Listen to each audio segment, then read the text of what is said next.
ఎప్పుడైనా జీవితంలో విపరీతమైన కష్టాలు వచ్చినప్పుడు అన్నీ వదిలేసి ఒక్కసారి ఆ ఏడుకొండలు ఎక్కి స్వామివారి పాదాల దగ్గర పడి ఏడవాలి అని అనిపించిందా?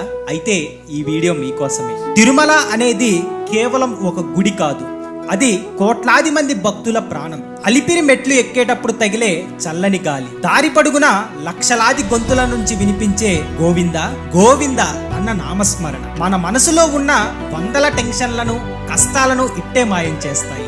గంటల తరబడి క్యూలైన్ లో నిలబడి కాళ్ళు నొప్పులు పుట్టిన ఆ బంగారు వాకిల్లో అడుగు పెట్టగానే అఖిలాండ కోటి బ్రహ్మాండ నాయకుణ్ణి కల్లారా చూసిన ఆ క్షణం మనకు తెలియకుండానే మన కళ్ళమ్మట నీళ్లు కారిపోతాయి. అప్పటిదాకా స్వామి అది కావాలి ఇది కావాలి అని అడిగిన మన మనసు ఆ దివ్యమంగళ రూపాన్ని చూడగానే అన్నీ మర్చిపోయి ఊగబోతుంది. బయటికి వచ్చేటప్పుడు నేనున్నాను అని సాక్షాత్తు శ్రీ వెంకటేశ్వర స్వామి మనం భుజం తట్టినంత ప్రశాంతత